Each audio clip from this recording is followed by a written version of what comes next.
Hello. आज हम start करने जा रहे हैं क्वांटिटेटिव एप्टीट्यूड का प्रीवियस ईयर एमसीक्यू सीरीज़ का पार्ट 2। पार्ट 1 में जो है हमने क्वेश्चन नंबर 1 से लेके 5 तक के कवर कर लिए थे, तो पार्ट 1 का लिंक आपको डिस्क्रिप्शन में मिल जाएगा, तो पार्ट 1 के क्वेश्चंस आप वहां से देख सकते हैं। तो आइए स्टार्ट करते हैं क्वेश्चन नंबर 6। अब क्वेश्चन नंबर 6 क्या कहता है? A stationer buy diaries at ₹75 per dozen and sell them at ₹15 per piece, what is the profit. अब हमें यहाँ पे निकालना है कि प्रॉफिट क्या होगा। तो प्रॉफिट आप कैसे निकालेंगे? तो प्रॉफिट निकालने के लिए आपको दो चीज़ें पता होनी चाहिए। एक तो चीज़ पता होनी चाहिए सेलिंग प्राइस क्या है, और एक पता होना चाहिए आपको कॉस्ट प्राइस क्या है।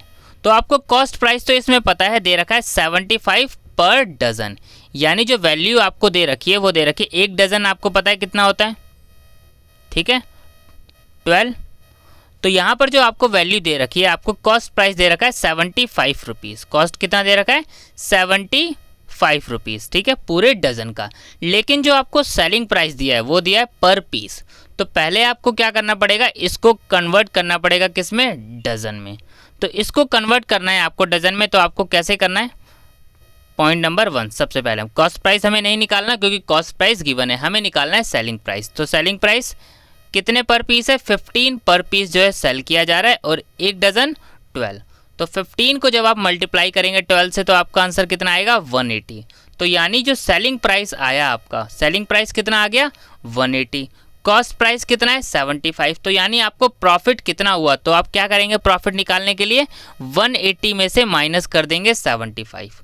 तो जब आप 180 में से माइनस करेंगे 75, तो आपका इसमें करेक्ट ऑप्शन क्या आ जाएगा? सी, 105। ये आपका आ जाएगा प्रॉफिट अमाउंट, ठीक है। क्वेश्चन नंबर 6, तो इसमें आपको समझ आ गया कैसे करना है। सबसे पहले आपको इसमें पता है, क्वेश्चन में गिवन है कॉस्ट प्राइस है 75 रुपीज़, ठीक है। आपने सेलिंग प्राइस निकाल लिया। सेलिंग प्राइस आपने कैसे निकाला? सेलिंग प्राइस दे रखा था हमें पर पीस 15 पर पीस है, ठीक है, और हमें सेलिंग प्राइस किस में चाहिए था? डजन का, क्योंकि हमारे पास जो कॉस्ट दी हुई है वो डजन की है। तो हमने इसको डजन में कन्वर्ट कर दिया, तो 15 × 12 180 आ गया। और हमें पता है कि प्रॉफिट कैसे निकालना है। प्रॉफिट कैसे निकलेगा? Selling price minus cost price. तो कितना आंसर आ जाएगा? 180 माइनस 75, 105। तो क्वेश्चन नंबर 6 का आपका इसमें करेक्ट ऑप्शन हो जाएगा C. Next question, question number 7। अब क्वेश्चन नंबर 7 क्या है? Find the probability that a vowel chosen at random from the 5 vowels in I. तो जैसे कि आप लोगों को पता है कि 5 वोवेल्स होते हैं, ए, ई, आई, ओ, यू। तो हमें प्रोबेबिलिटी निकालनी है किसकी? आई, यानी कि कितने चांसेस हैं। तो आपको पता है कि होगा कि प्रोबेबिलिटी के हम क्वेश्चंस कैसे करते हैं। प्रोबेबिलिटी के क्वेश्चंस करने के लिए हमें दो चीज़ें पता होनी चाहिए। सबसे पहले क्या पता होना चाहिए? Number of favourable outcome, number of favourable outcome divided by total number of outcomes. Number of favourable outcome divided by total number of outcomes, यानी जो आपसे क्वेश्चन में पूछा है, क्या पूछा है क्वेश्चन में? आई आने के कितने चांसेस हैं वो आपको ऊपर लिखना है, और नीचे लिखना है टोटल। तो अगर हम बात करें तो आपको वोवेल्स पता है, ए, ई, आई, ओ, यू, ठीक है। आपने वोवेल्स लिख लिए 5 वोवेल्स। अब पूछा है इसमें आई आने के कितने चांसेस है, तो हम इसमें देखें तो आई कितनी बार लिखा है इसमें, और आई आ भी कितनी बार सकता है। आई आने का अगर हम बात करें तो एक ही बार लिखा है, तो यानी चांसेस कितने? एक। और टोटल में से हम बात करें तो टोटल कितने? 1 2 3 4 5। तो यानी टोटल नीचे आ जाएगा 5। ऊपर क्या लिखना है? हमसे जो पूछा गया है क्वेश्चंस में जो निकालना है हमें, और नीचे जो हमें लिखना होता है वो लिखना होता है टोटल। नीचे हमें क्या लिखना होता है? टोटल। तो इसका करेक्ट ऑप्शन क्या हो जाएगा? 7 का सी। आइए हम एक और एग्जांपल से समझते हैं। मान लीजिए आपने एक कॉइन को टॉस किया, एक कॉइन को टॉस किया। जब आप कॉइन को टॉस करेंगे तो क्या होगा? कॉइन पे या तो हेड आ सकता है या फिर टेल आ सकता है। अब मैंने आपसे पूछा मुझे बताओ प्रोबेबिलिटी टेल आने की। तो टेल आने के कितने चांस हैं? एक ही चांस है, लेकिन कितने में से? 2 चांसेस में से। तो आपके पास 2 ऑप्शन है ना, हेड भी आ सकता है और टेल भी आ सकता है। यानी जो क्वेश्चन में पूछा है वो ऊपर लिखना है, और जो नीचे हमें लिखना है वो लिखना है हमें टोटल। ये तो हमने बात कर ली एक कॉइन की। अब बात करते हैं हम कि मान लीजिए हमने कॉइन को टॉस किया, लेकिन 2 कॉइन को हमने एक साथ टॉस किया। तो जब आप 2 कॉइन को एक साथ टॉस करेंगे तो क्या होएगा? देखिए हमने यहाँ पे 2 कॉइन के इवेंट लिख दिए। 2 बार हेड लिखना है पहले आपको, फिर 2 बार टेल, फिर हेड टेल, और फिर हेड, और फिर टेल। अब मैंने आपसे पूछा कि मुझे बताओ कि प्रोबेबिलिटी कि दोनों कॉइन पर हेड आएगा, दोनों कॉइन पे हेड आएगा। तो देखिए यहाँ पर दोनों कॉइन पे हेड कहाँ है? यहाँ पर है बस खाली। और टोटल इवेंट के बारे में बात करें यानी टोटल आउटकम्स के बारे में बात करें तो 4। तो प्रोबेबिलिटी टू हेड की आंसर क्या हो जाएगा 1/4। ऐसे ही हमने पूछा कि बताओ प्रोबेबिलिटी कि दोनों कॉइन पर टेल आना चाहिए, तो उसका भी आंसर क्या हो जाएगा 1/4। ठीक है, तो इस तरीके से जो है हम प्रोबेबिलिटी के क्वेश्चन करते हैं। आइए नेक्स्ट क्वेश्चन देखते हैं।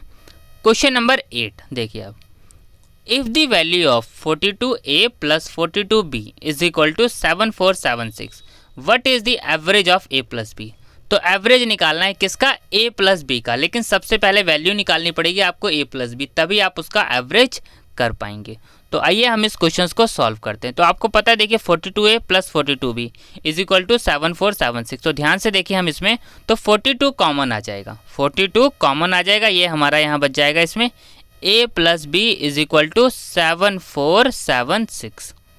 ठीक है, इसको आप ऐसे लिख सकते हैं। तो a प्लस बी की वैल्यू कैसे निकल जाएगी 7476 डिवाइडेड बाय 42, 7476 डिवाइड बाय 42। अब आपको क्या करना है इसको डिवाइड कर लेना है। जब आप इसको डिवाइड कर लेंगे तो इसका जो आंसर अगर हम बात करें तो इसका आंसर आ जाएगा 178। अब आप इसको देखिए क्या कर सकते हैं, आप छोटी छोटी टेबल से भी काट सकते हैं, बाकी आप डायरेक्टली भी काट सकते हैं। अगर हम छोटी छोटी टेबल से काटें, जैसे हम 3 की टेबल से काटें तो 3 1 जा 3 और ये 3 4 जा 12, फिर 3 2 जा 6, 4 3 4 जा 12, 3 9 जा 27 और 3 2 जा 6। ठीक है, तो अब इसके बाद आपको क्या करना है, ऐसे आप जो है काट सकते हैं। आप 3 की टेबल से काटना चाहें 3 की टेबल से काट सकते हैं। अब 14 है, देखिए आप 14 को आप 2 की टेबल से भी काट सकते हैं। 2 7 जा 14 और फिर इसको 2 1 जा 2, 2 2 जा 4, 2 4 जा 8 और 2 6 जा 12। अब 7 बचा है, अब आपको डायरेक्टली 7 से ही काटना पड़ेगा। ठीक है, तो इसका आंसर क्या आ जाएगा a plus b is equal to 178। तो हमने अभी जो वैल्यू निकाली है वो निकाली है a प्लस बी की, लेकिन क्वेश्चन में क्या पूछा है average of a plus B. तो average of a plus B हमें इसको क्या करना है एवरेज कर देना है, यानी a plus b divide by 2। तो 178 को आपको क्या करना है डिवाइड कर देना है, किससे 2 से। तो जब आप 178 को 2 से डिवाइड करेंगे तो क्या आंसर आएगा 2 8 जा 16 1 और 2 9 जा 18। तो इसका करेक्ट ऑप्शन क्या आ जाएगा 8th का ए, इसका करेक्ट ऑप्शन होगा 89। Next question, question number 9, the square root of 272 minus 128। यहाँ पर ये क्वेश्चन है 272 का स्क्वायर माइनस 128 का स्क्वायर। ठीक है, इस पर स्क्वायर मेंशन नहीं है। अब उसके बाद क्या करना है आपको ये सॉल्व करके इसका स्क्वायर रूट करना है। देखिए यहाँ पे क्वेश्चन क्या लिखा है द स्क्वायर रूट ऑफ, अब यहाँ पे आगे आप ये पढ़ लीजिए लाइन। ठीक है, यहाँ पे स्क्वायर लगाना रह गया है, कोई दिक्कत नहीं। ठीक है, इस तो आप इसको समझ लीजिएगा। तो अब हमें क्या निकालना है स्क्वायर रूट निकालना है इसका। अब देखिए आप इस क्वेश्चन में अब मान स्क्वायर रूट आपने ऐसे लिख लिया 272 का स्क्वायर माइनस 128 का स्क्वायर। अब देखिए अब आपको इस क्वेश्चंस को अगर आप इस क्वेश्चंस को स्क्वायर करने लगेंगे, फिर माइनस इसका भी स्क्वायर करेंगे और फिर आप माइनस करेंगे और फिर स्क्वायर रूट निकालेंगे तो बहुत ज़्यादा टाइम लग जाएगा और एग्जाम में ये क्वेश्चन सॉल्व नहीं हो पाएगा। तो इस तरीके के क्वेश्चंस के लिए हमें तुरंत सोचना होता है हम किसको कैसे जल्दी से जल्दी सॉल्व कर सकते हैं।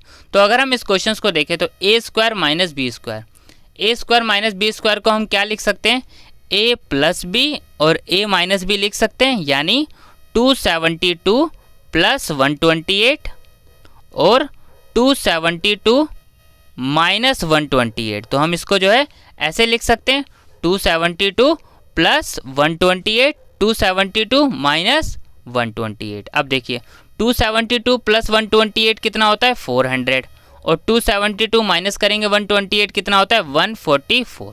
ठीक है, अब ये स्क्वायर रूट हमने लगा दिया।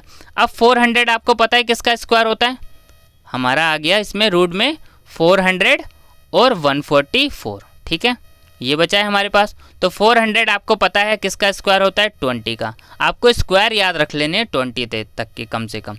और 144 किसका स्क्वायर होता है 12 का। तो स्क्वायर से रूट कैंसिल, तो हमारा ये इस पर करेक्ट ऑप्शन क्या आ गया 20 × 12 कितना आ गया 20 × 12। अब आपको क्या करना है इसको मल्टीप्लाई कर देना है, तो 12 2 जा 24, तो आंसर क्या आ गया 240। तो इसका इसमें हमारा करेक्ट ऑप्शन क्या हो जाएगा 9th का ए इसका हमारा करेक्ट ऑप्शन हो जाएगा। नेक्स्ट क्वेश्चन देखिए, क्वेश्चन नंबर 10। अब देखिए इस टाइप का क्वेश्चन ज़रूर आ जाता है। एक 14187 डिवाइड बाय 87 अब मल्टीप्लाइड बाय। अब आपको यहाँ पे क्वेश्चन मार्क डाल देगा, बोलेगा आप वैल्यू बताओ इसकी, कैसे आपको इसको सॉल्व करना है।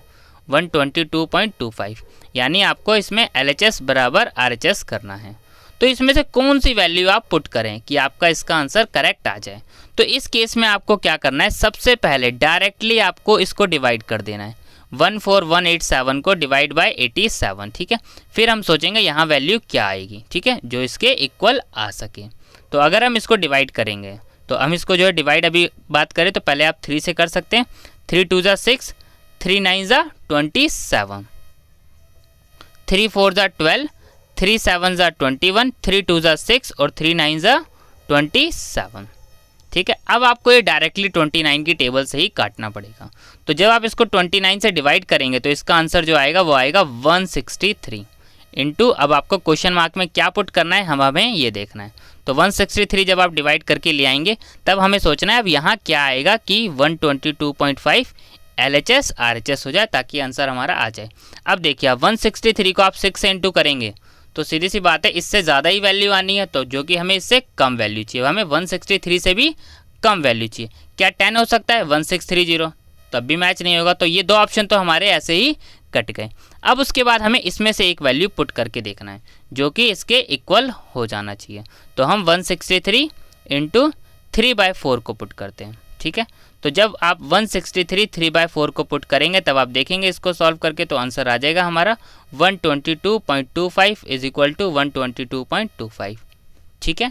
तो आपको इस तरीके से क्वेश्चन जो है आपको इस टाइप के क्वेश्चन कवर करने हैं। आपको सबसे पहले डिवाइड कर लेना है और उसके बाद आप देखेंगे दो ऑप्शन आपके तुरंत कट जाएंगे। आप इसको चाहें तो सॉल्व और भी तरीके से कर सकते हैं। आप इसको x मान लीजिए, मानना है तो, नहीं तो कोई ज़रूरत नहीं है मानने की। आपको वैल्यूज़ आप बॉक्स खाली रख के चल सकते हैं, कोई दिक्कत नहीं, हमें तो वैल्यूज़ निकालनी है इसकी, ठीक है। तो हम डायरेक्ट वैल्यू रख के भी कर सकते हैं और वैसे आप x मान के भी सॉल्व कर सकते हैं। तो आपको जिस तरीके से आपके आंसर्स लगे कि आ जाएगा आपको जो तरीका लगे, क्योंकि एग्ज़ाम में आपके पास जो है सॉल्व करने में इतना टाइम नहीं होता है, तो आपको फटाफट क्वेश्चन सॉल्व करने होते हैं, ठीक है। मिलते हैं नेक्स्ट पार्ट में। Thank you.